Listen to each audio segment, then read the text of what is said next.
much, Rafael.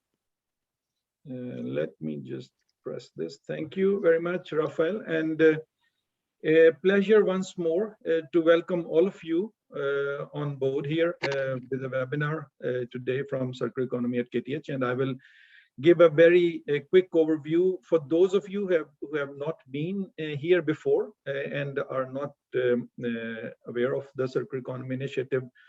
It's a KTH initiative that we started in 2017, and with the objectives of putting, let's say, resources together KTH-wide through KTH-wide collaboration and work in the area of circular economy from education perspective, from research perspective, and from societal reach and engagement perspective. So I would say that our primary objective here is to create knowledge around circular economy when it comes to, pushing circular economy into education at the graduate, undergraduate, postgraduate level, pushing the boundaries of research connected to circular economy, and of course having or building strong bridge between the industry and research and academia. So Circular Economy Initiative at KTH with a wonderful team of colleagues across the entire organization at KTH is trying to, capitalize on synergies between several different fields, as we know that it's a multifaceted and multidimensional topic, and it requires large-scale collaboration as well. So we are collaborating at the organization level and going beyond the boundaries of the organization within, Sweden and even beyond. So with these words, I think that we are always open for, collaboration from industry, from other research organizations, and also from the societal organizations. So you are very welcome to get in touch with us if you are having interesting ideas to collaborate on in education, in research, or in industrial implementation of circular economy solutions.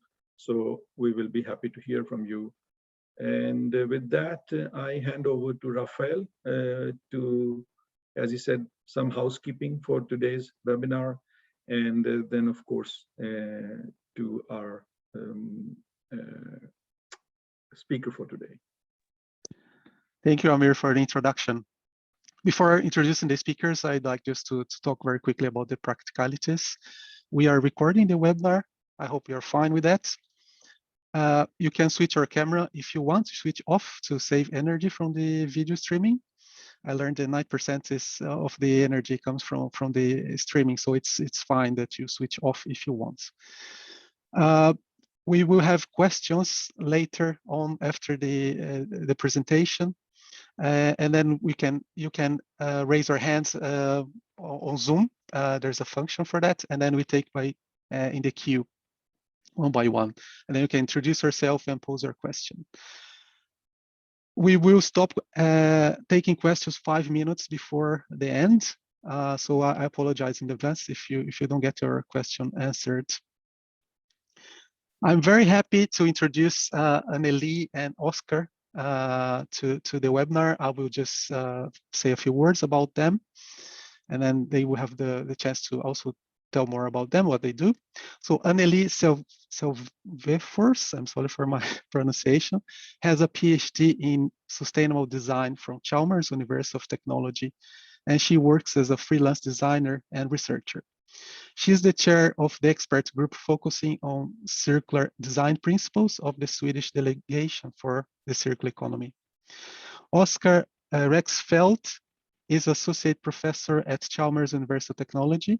His research focuses on user-centered design, circular design, and the development of methods to support industry. We are very happy to have you on board. Please, the screen is yours.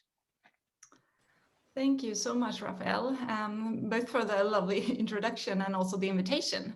It's really nice to be here today, and it's also very nice to see that so many people wanted to join the seminar and talk about circular economy, and hopefully also about our research and the tools that we've developed. Okay, so I will start off by sharing my screen, of course. Hopefully you can see it now, otherwise you will have to let me know. It's good, I think, and I agree with Anneli. So great to be here and so many people listening. I hope we can make it worthwhile. So we are going to talk about design for circular consumption and our Use2Use Design Toolkit that we have developed. So we will get to the design toolkit in further on, but we will start with some insights from our research, basically, and then we will present the tools. Yeah, like Raphael said, I'm Oskar Rexfelt from Chalmers, where I, for many years, have been teaching and researching user-centered design. And during the years, I have more and more focused on circular and sustainable offers and people's acceptance of them. And I'm Anneli Selvefors, and just like Raphael said, I have a background at Chalmers where I did my PhD on sustainable design, and I also focused a lot on how to design for sustainable behaviors. And of course, also together with Oskar, I've had this focus on circular design and design for the circular consumption. And at the moment, I'm freelancing both as a researcher and design consultant, helping companies to work more with sustainability and circularity and sustainable consumption. Yeah, so that's us. Okay, when we talk about this topic, we usually start here. I guess this is a kind of a familiar sight for many of you. What are we looking at here, Anneli? Well, I have to say that this is my drawer and my stuff. At least this is what it looked like a few years ago. I have managed to circulate some of it, so it's there's less stuff in my drawer at this point. Yeah, I mean, it would look the same in my drawer as well, and I guess many of you, or your closets or your garages for that matter. We have a lot of stuff, and we tend to be kind of ineffective in utilizing it. And we can see that people today often acquire new products instead of pre-used ones. We use our products intermittently. When we use them, we tend to prioritize newly acquired products over old ones. And as in this case, sometimes we forget all about some of our products, and we also throw away products that are still usable. So kind of a big utilization problems that is dwelling in people's homes.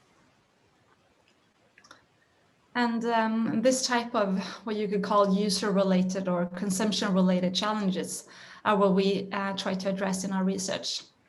And when we started off doing research on circular design, we were actually a bit frustrated with at the time the discussion around the circular economy and circular design, because the focus was always on companies, their production processes, and later on also business models, of course. But coming from a very strong kind of user-centered design tradition, we were actually a bit annoyed that the critical role that users play for the circular economy, that role was not really acknowledged in the discussions around circular design and what circular design is and what it might be. Yeah, we can say that it's interesting that this is your drawer, Anneli, actually, because these products are not or weren't lying here unused because of your sustainability attitude. It's not a question about that.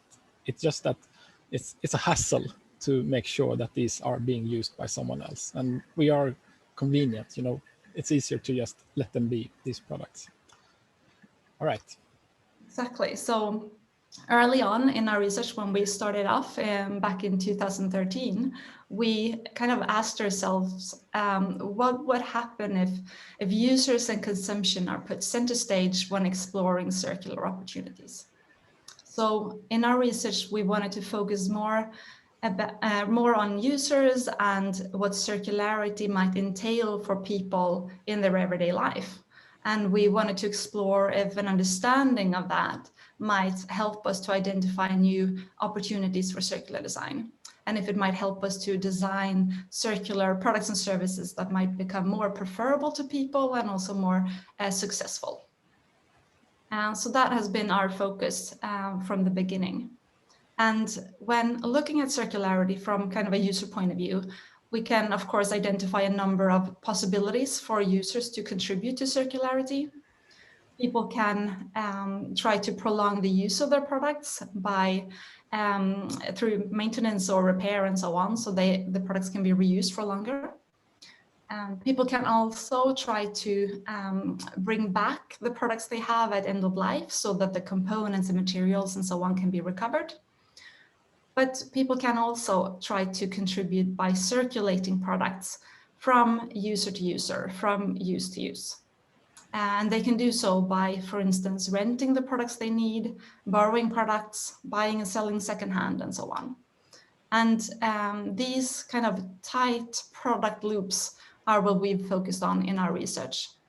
And these loops are, of course, especially relevant for a large number of different types of products, because these loops have potential to be much more resource efficient than, for instance, recycling, which often requires a lot of resource intensive processing. And these loops also have potential to increase the utilization of our products, and it might also allow us to retain value for longer.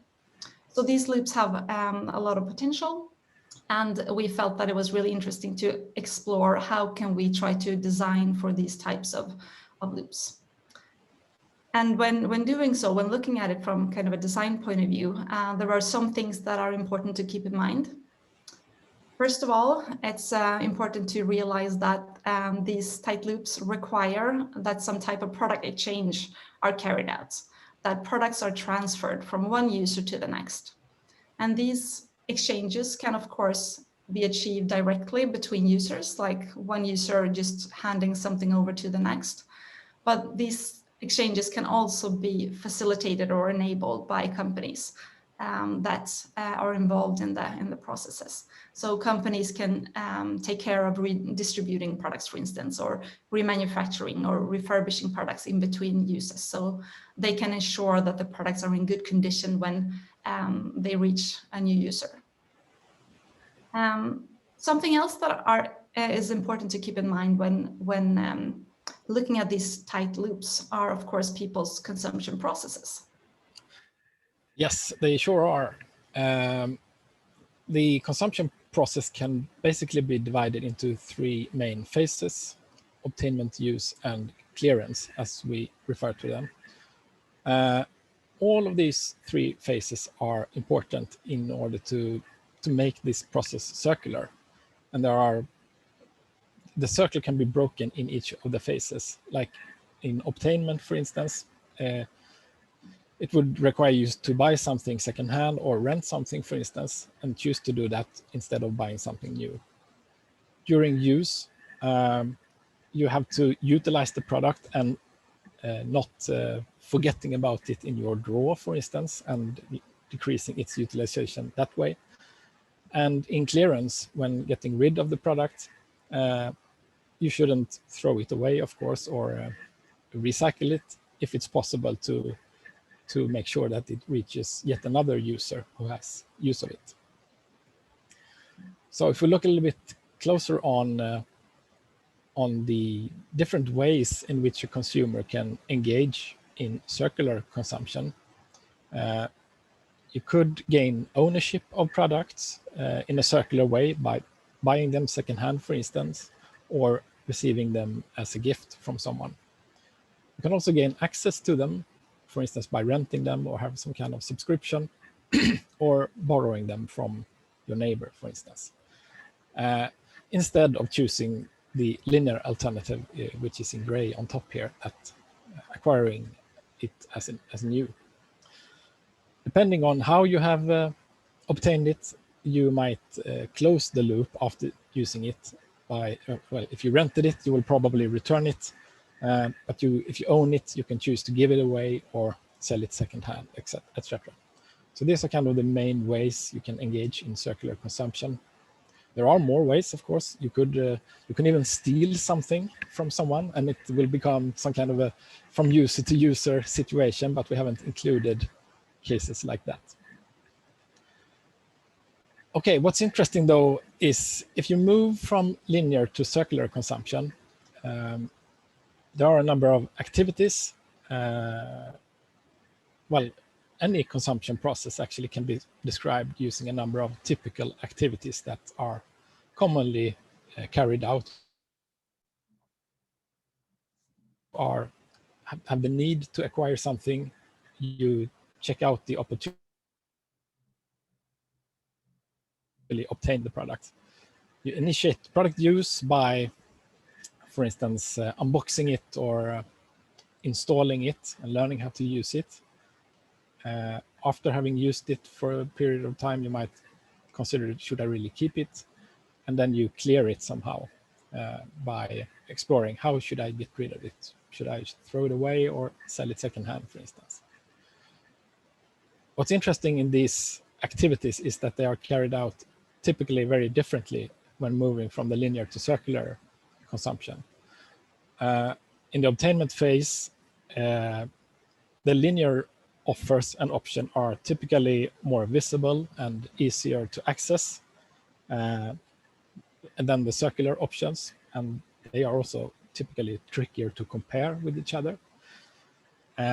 During use, there might be differences. For instance, if you have rented something, there might be stuff that you can't do with your product, or things that you must do with your product that you wouldn't have done if you owned your own product. And of course, when you get rid of it, it could mean that you have to do a lot more things in order to make sure that it reaches another user than if you were to recycle it. And we will move forward to an example of that. A simple example from our colleague who sold her bobby car, or her children's bobby car rather, and she had to, clean it, photograph it, prepare an ad, decide on a price, communicate with a number of potential buyers with a number of more or less relevant questions, etc. So she had to go through a lot to sell it in comparison to throwing it away or recycling it. So when moving from linear to circular consumption, it's not only a question about that you consume pre-used stuff. It's also a question about how you consume and all the extra things you have to do and things you have to do differently. That is a major barrier for people to engage in circular consumption. Interestingly, if a product is to be used by a sequence of users that is circulated from user to user, many of these activities become repeated with the number of times that with the number of users. So for instance, it might be that a product has to be transported many times. It has to be installed many times. And these will change the requirements on the product. Let's say, for instance, that a car is rented out and it's rented out several times a day for an hour or so in period. That car needs to be more intuitive to use. You can't spend 20 minutes figuring out how to adjust the seats, etc. So you can support these processes by different product design or service design. Yeah, so to summarize, I think our research shows, and we believe really strongly that we need to understand these processes, and we need to keep in mind the sequence of users that we're designing for. We can no longer try to design for a single end user. Rather, we need to design for multiple users over multiple use cycles. But unfortunately, what we see is that today, many products and services are not really designed for circular consumption. They're not designed for these types of processes, and they're not designed with the kind of a sequence of users in mind. I'm sure many of you can think of examples from your everyday life where you have encountered products or services that are not really adapted for the circular economy or circular consumption.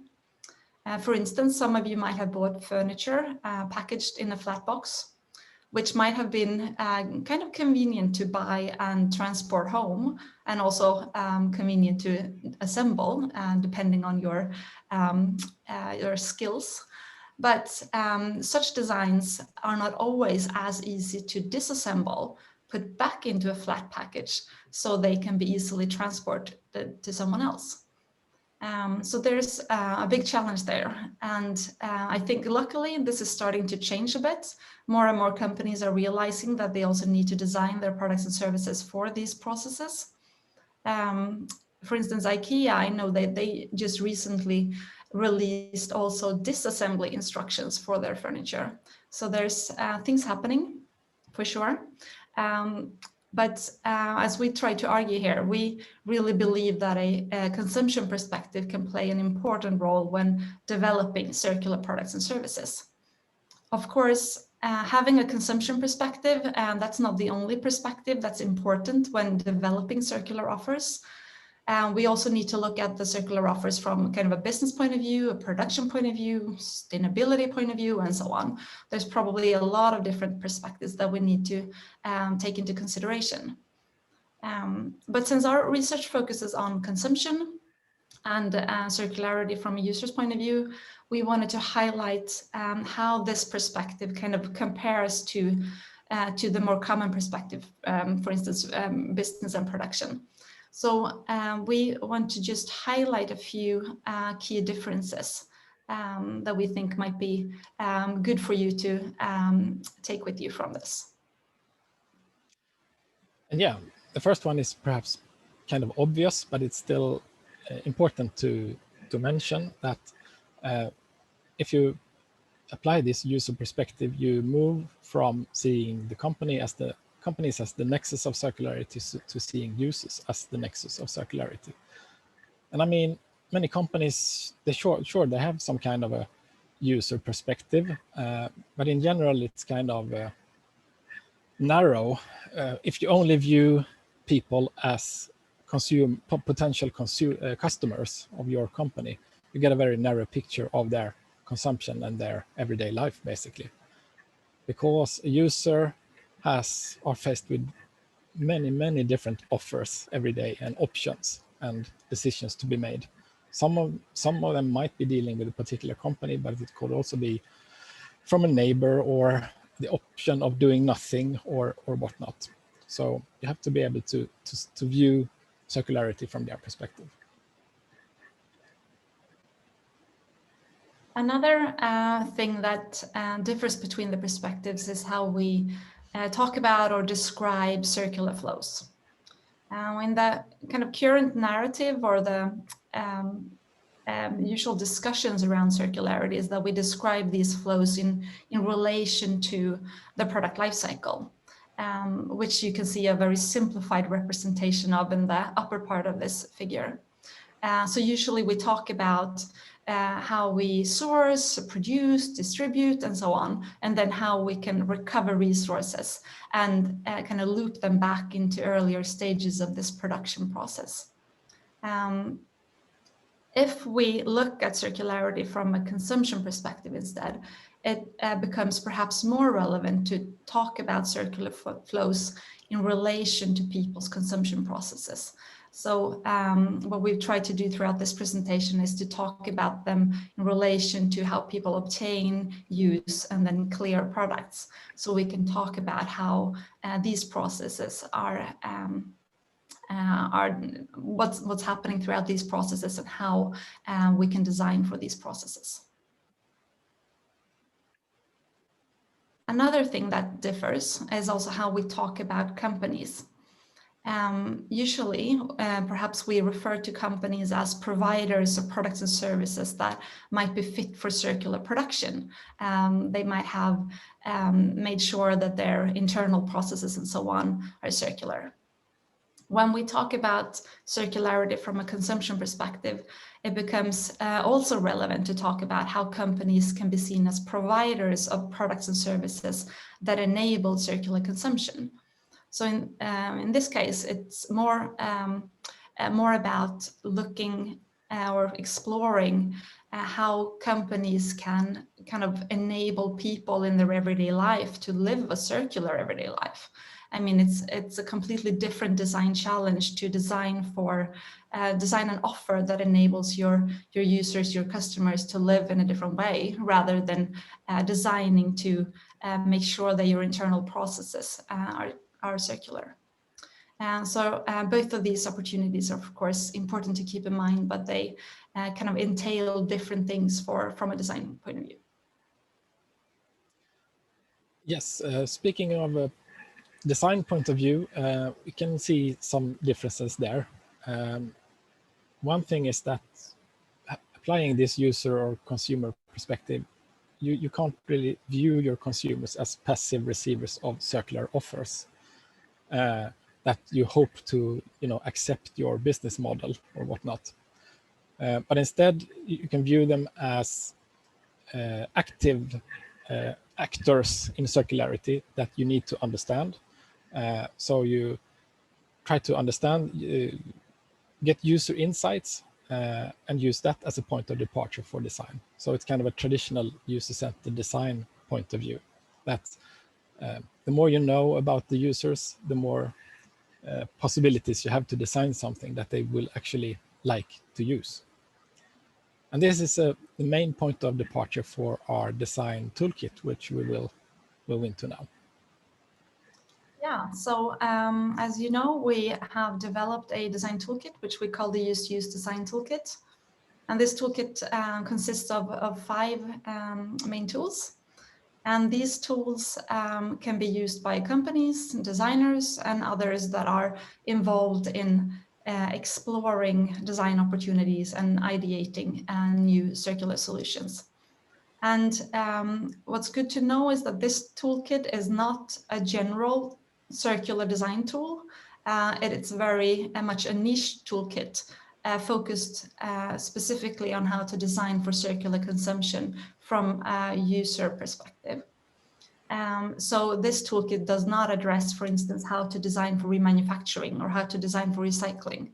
That you could probably find in other toolkits.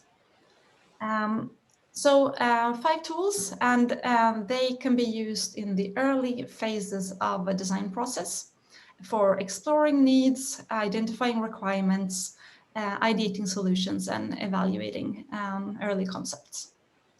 And when we've developed this toolkit or the tools, we have, of course, had help from a lot of other people. We've had help from other colleagues at Chalmers, Sara and Helena, and we have also had help from a lot of design students at Chalmers that have engaged with the tools in different ways. We have also had help from our colleagues at Transformator Design, Stina, Kajsa, and Maria. And we have received funding from the Kamprad Family Foundation for carrying out our research related to the toolkit. There's been a bunch of companies also involved in testing different versions of the tools. And we are currently carrying out studies to evaluate the toolkit with companies. Okay, so we'll move into each of the tools now and briefly describe them and their purpose and how to use them. Yes, the first of the 5 tools is the Use2Use Thinking Activation Pack, which is not really a design tool, but more an educative tool. So it's a deck of cards which consists of the main insights from our research. And you can recognize the pictures here on the cards. So I would say that so far our little presentation here have been a short version of what's in this tool. So it's about learning about the user perspective and its potential for design. The next tool is called the Circular Journeys Exploration Pack. And this tool, as you can see, it consists of a lot of different pieces, which you can use to describe people's consumption processes. So if you remember the different activities and processes that Oskar mentioned before, you can use this tool to really explore these processes in depth. And you can use them to describe what people do throughout the processes, what decisions they take, positive and negative experiences, and so on. And if some of you are familiar with service design, you will probably see the relation also to customer journey mapping, which is a kind of a similar tool. When using this tool, you can be very flexible in what you try to explore. You can describe different types of consumption processes. You can describe processes for one individual, or you can describe processes, how processes link between individuals, for instance, if someone sells something that someone else buys, for instance. The toolkit can be used to in user studies. You can invite your customers or users to take part in describing how they experience your service, for instance. You can also use the tool based on data from previously conducted user studies to kind of further explore and describe the processes. And you can also use this tool to try to prototype, for instance, new types of services. If you have a concept for a new service, you can use this tool to explore what people might feel about this service, or what they might have to do, or how they might experience it. And when using this tool, of course, the main aim is to identify potential barriers and hinders, and maybe even drivers for these types of circular processes. And by doing so, you can identify ways of redesigning a product so it fits better into these processes, or potentially identifying ways through which a service can facilitate these processes. Okay, that was a very quick description of that tool. We can say a lot more, but I think we will perhaps discuss more in the end instead. Yes. The third tool is the multiple use cycles exploration pack. So just like the last tool, this is also in order to explore the user's situations and requirements, basically. This is not focusing on the process though, but more on the product. So it tries to address what it's like to be part of a sequence of users, and for instance, using something that someone has used before you. The card here, this is a pack of cards that can be used to empathize with users. This one says, I've just been offered the product pre-used, but I'm finding it difficult to inspect. And if you are to buy, for instance, a laptop, as in this particular photo, you will have to be able to inspect it somehow to make sure if you need it or want it, or if it's price-worthy, etc. Or if it's part of a rental service, it will also typically be inspected many times. So it's kind of a tool to help you identifying certain requirements that becomes more important in circular consumption. The next tool is an ideation tool, and it can be used for any type of ideation session, basically for brainstorms or other types of sessions. It consists also of a pack of cards where we have 38 ideation cards. And on each of the cards, there is a particular design opportunity, and that's highlighted. And on the back of each card, there are also examples of products or services that have actually addressed this opportunity in their design. So these cards are intended to spark discussion and inspire new thinking and help you ideate new solutions. And the 38 cards, they are divided into 4 main strategies that we've identified in our research. The first strategy, design for extended use, is not that new. This is something that everyone is talking about when it comes to circular design. So this strategy kind of covers opportunities to design for repair, or design for upgrade, or attachment, or similar aspects. The other three strategies are, however, not as new. They can be related to the consumption process in different ways, and this is something that we have identified through our research. So design for multiple use cycles. This strategy is all about identifying how the needs of a sequence of users might vary over time, what might be a good idea for how to design for different types of users, and how to ensure that the experience of different users are as nice as perhaps the first user's experience. Design for exchange. This strategy is more about how you can facilitate the transfer of product from one user to the next. So ensuring that the exchange is convenient, time efficient, accessible, and so on. Design for circular matchmaking is more about how you can ensure that users find each other so that an exchange can take place. How you can ensure that they can communicate in a good way, trust each other, identify someone that can, receive a product that I want to get rid of, and so on. So these different design strategies can be explored with this tool. Okay, just a couple of slides to go.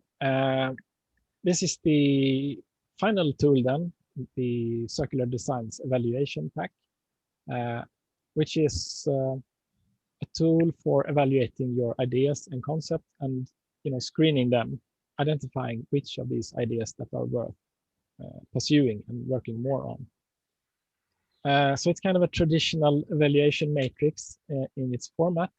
And you evaluate your idea or concept from 3 different perspectives.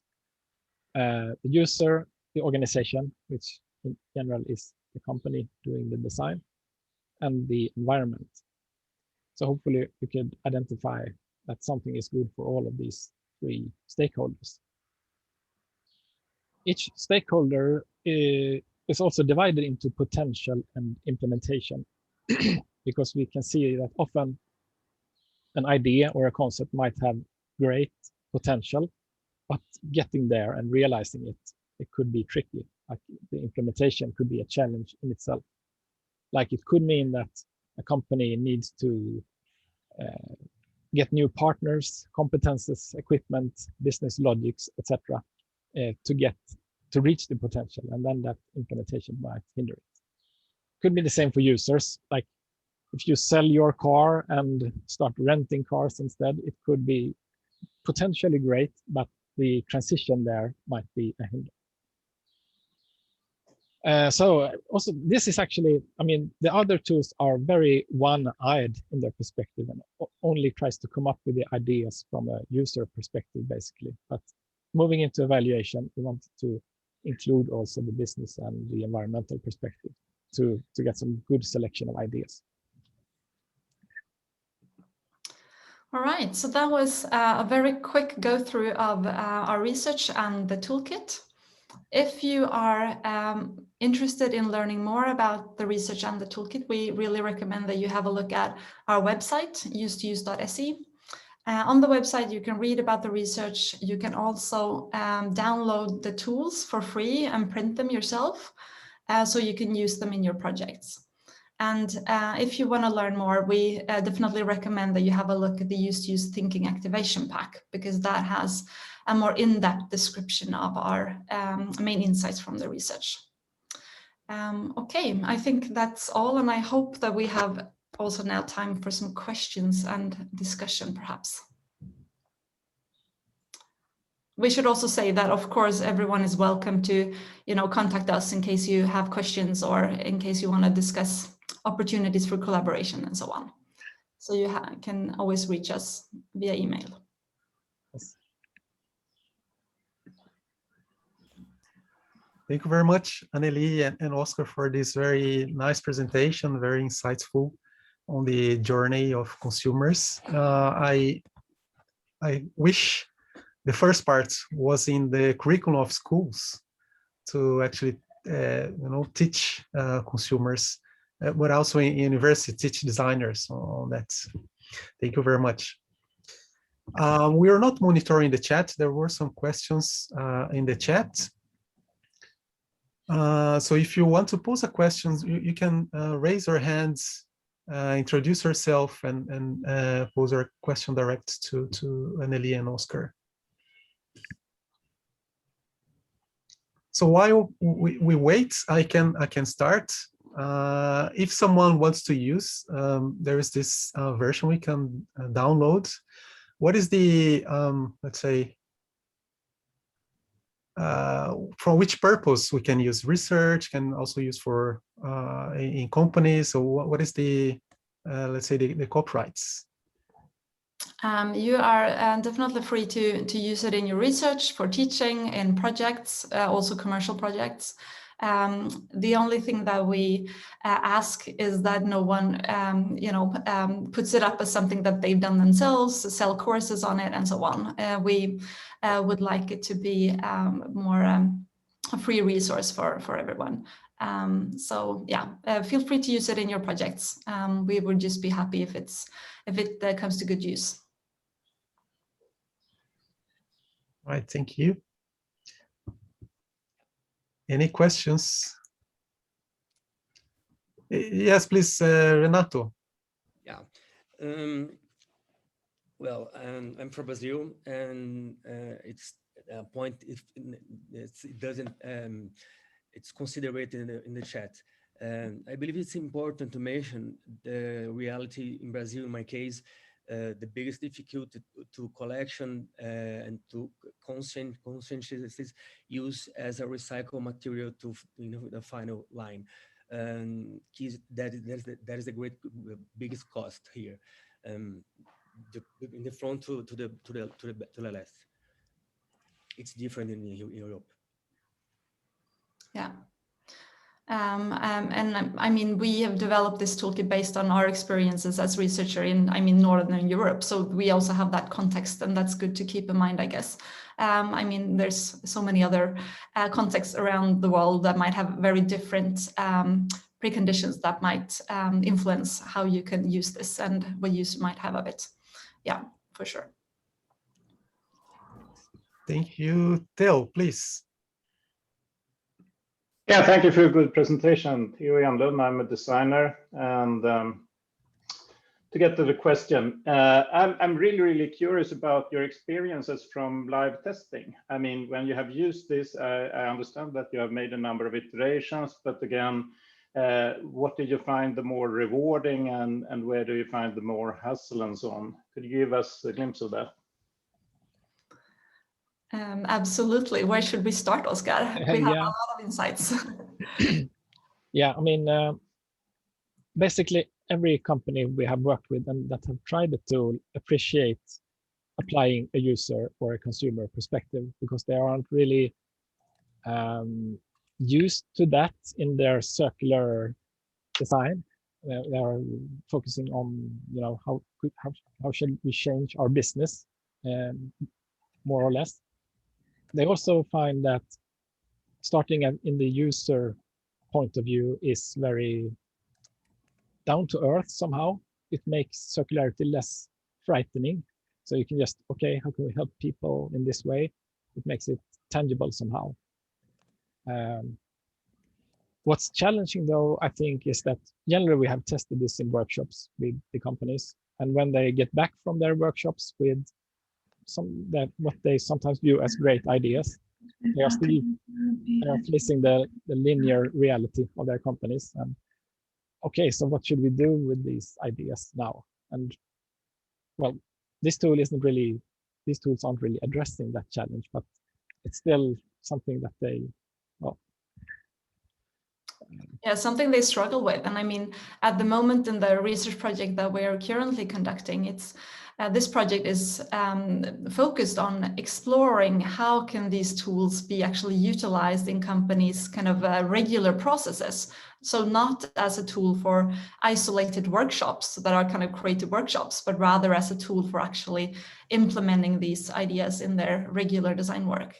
And that is a struggle. I mean, and every company that we've met have a different situation. They're organized in different ways, and they also have different ideas of how to do design. So, and that's also a challenge, I think. Thank you.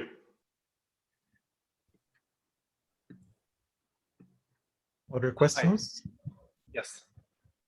Yes, this is really very great initiative. I really like this overall. This is going to save a lot of wastage. So I would like to know that. So just to be more clear, that you are all efforts you are putting on giving the ideas to the companies and the individuals to circulate the products or the things. Is it? Am I right?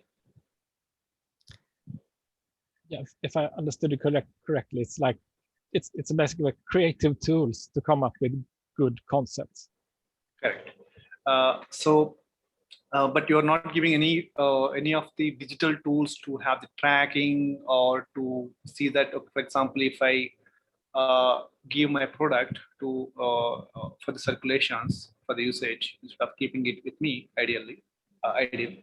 So is there any possibility that I can have the tracking to the digitally, like this person has taken this, so I can give some ownership to the who is using my product, to give the ownership of like to use the or to give some rights to pass to some other person for the usage.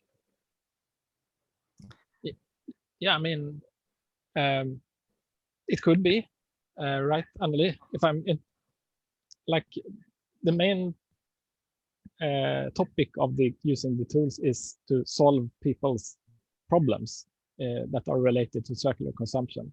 So it doesn't tell you what technology to use to solve them, really. But of course, you could, if you can help people by tracking their products, for instance, and reminding Anneli that, hey, the camera in your drawer isn't used right now, shouldn't it be circulated to someone else? Then it's perfectly a viable idea. But it doesn't really, Yeah. So the toolkit, I mean, it's as any design tool, it does not prescribe particular solutions. It's a tool to help you in your ideation process to come up with these solutions. And perhaps then, for a particular case, you might end up saying, well, tracking is super important for this type of product and for this case and for this user group. And that might be something that you can, get support from the tools to kind of find that out in your design process. I see. I understand. So basically, you are giving an initiative here that to circulate the things to products, correct? Or Yes. great. I think so. Yeah. Mm-hmm. Got it. Yeah, great. Thanks a lot. Okay. Madeleine, I think you also have your hand up. Yes. Hi, I'm a product developer, and I was curious, have you tried this tool in a case with companies or in a case where it's a business to business instead of business to consumer? And in that case, how was it? Did it work in that context as well? Yes, we have tried it, and yes, I would say it. Is there an echo? That's very strange. Yes, I think it works. It's not especially adapted for that, but I mean, if you have a business to business case, there's always someone at the other side that uses the product. There is always a user, either if it's a business or an organization that is kind of considered the user, or a consumer and a citizen. We've used it in those types of cases as well, and perhaps in some cases for some of the tools, the ideation tool, for instance, you might have to interpret the questions and the suggestions a bit so that it fits for a business to business context. But it's definitely, if you have that kind of creative mindset, it's definitely usable for that as well. Yeah, so typically, if a company would rent something instead of a consumer, it might be one person who decides that we should rent this, who is not the end user. So different people involved in the organization, but it's definitely workable in business to business. Thank you. Great, thank you. Saman was in the queue. Yes, thank you. Thank you, Anneli and Oskar, for a nice presentation. I'm also a researcher in circular economy and exploring circular economy from a systemic perspective in terms of holistic implementation. And when I heard your presentation, I started reflecting on how does your tool supplement the production side of circular economy. Because you are talking about product design and promoting circular consumption. Do you see any complementarity with the production side? For example, business models, circular business models, design, supply chain, ICT? Yeah, definitely. I think you need all of these perspectives when developing a successful offer, definitely. And I mean, when you develop a circular business model, for sure, you need to consider what types of services and products that should be offered through your business as well. And then, I mean, developing a business model in isolation without thinking about how the service should be designed, that's not really doable. You need to do that in parallel, of course. So this toolkit can help you looking at how the products and services should be designed. And then you could use other tools to explore how the business model should actually be designed. Definitely. Yeah, so they are designed to be complementary and not replacing something, because we don't believe in that. I mean, all the perspectives are important, like Anneli said. Yeah, but then we could also say that there might be sometimes some conflicts arising that you might identify. I mean, if you have, let's say, a business model where you intend that the product should be repaired, for instance, or upgraded over time, then of course you need to decide on should the upgrade or the repair be done by a company, like in a production process, by someone, either the company that produces it in the first place or someone else, or should it be done by the users at home? I mean, designing for those two scenarios are very different. Designing so that it's easy for a user to repair something at home is a completely different design challenge, I would say, than designing for a production line. And that is also something that you need to keep in mind when addressing these different perspectives. Just a follow-up remark. So that means what I'm thinking is that these kind of tools should not leave the companies off the hook, because the users will take care of their consumption and they don't have to think about their circular offerings. So that is why my question was that I see it as a complement, and we should not leave the producers off the hook just by saying that consumers will take care of their products. No, definitely not. I am, on the contrary, I think that the producers have definitely a big responsibility of, I mean, in the first place, designing products that can be circulated and can be repaired and so on. And then, of course, also enabling people to actually do that. And that's up to the designers, I'd say. Great, thank you. Andrea Lundin was thinking the next. I think, hi, great presentation. I think my question was quite close to Saman's, but how you create an incentive for companies to create longer lasting products, especially if they don't take part in the processes of recovering and circulating the products. You discussed maybe, not letting them off the hook, but like designing for long-term use. How does that work business-wise? Yeah, that's the million-dollar question, right? It's we can see that most of the companies we meet are, in general, more interested in starting rental services, for instance, than designing for second-hand. where they, designing for secondhand, make they lose their control of the value basically by just helping people to sell stuff secondhand. So we can definitely see that. But we also think that time will, in time, people will actually buy stuff, choose to buy new stuff that are repairable and are possible to sell secondhand. And sooner or later, the resource intensive way of consumption will be outcompeted by the consumption processes that require less resources. But right now, we agree that some of these circular consumption patterns are less interesting from a business perspective than others. What do you say, Anneli? Sure, but that's how people or how companies relate to or consider these opportunities today. That might also change quickly. There's so many companies now that are reevaluating what should our business model look like and how can we actually develop new types of business models that lets us also contribute to a more circular consumption, for instance.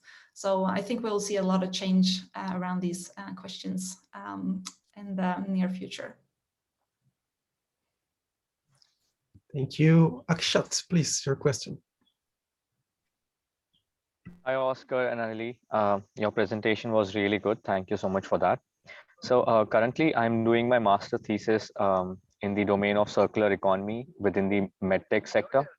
And while working on that, I have seen that in the medical sector specifically, the regulations that exist currently and the perspective of the healthcare workers or the users, it's actually inclined towards a way where they don't want things to be reused because of infection control or something. So in those scenarios, where the perspective of people is towards not reusing things, or also because the business model in most of these sectors is based on the selling of the single-use items, or where they have to continuously buy products. In this kind of a sector, how would we be able to implement such a strategy? Because I think it is really important that such a strategy be implemented in the medical sector, given the amount of waste that is generated normally. So have you had any experience with working with a company in the medical field, or have you looked into a scenario where you faced such difficulties? Not yet, unfortunately. It's a very relevant sector, of course, to address. So I'm happy to hear that you're working on it. And yes, we agree, it's very challenging. And from our point of view, perhaps it's one way to go would be to explore how, if you were to introduce kind of a reuse concept, what is kind of required in order for people to feel okay with that. You need to really be able to prove that it is there's no infection risk and so on, that there's all of these things that people might worry about. You need to address those in your design, and you need to be able to prove to people or to the users that it's actually a better solution in many different aspects then. Yeah, so I think that those issues are addressed by our tools, like the feeling that, oh, I'm to use something that someone had used before me. It doesn't feel fresh, it feels dirty or something. So the user perspective on that can be addressed using our tools, but perhaps not the guidelines from the field, the medical field, the strict requirements on hygiene, etc. That we have no experience of, and the tools aren't really focusing on that. Thank you so much for your answer. We have 1 minute. If we can take your question, Axel, if it's very, very short, we can take it. No, it was not a short question. Okay. But I can just reflect, listening to this. I was thinking of, there's this production of, and it needs to be a, systemic change in how our society is built to promote and support collaborative and circular economies. But I was more thinking if your work and it's also this tool, maybe serves or can generate ideas of how to potentially shift norms and cultural dimensions that are very ingrained in our society today. And this paradigm shift maybe it can happen quickly, but I don't think so, at least. And yeah, but we don't have time for that. So thank you. It was very interesting. We can discuss on the network session if you stay. Yeah, I'm not staying. I need to go to the next meeting in 1 minute. Okay. So I thank everyone for being here, and I thank Anneli and Oskar for the nice presentation. And we will follow up with an email and the recording. So stay tuned. Thank you so much and have a great weekend. And thank you so much for listening, everyone. And thanks. thank you for your questions. Bye.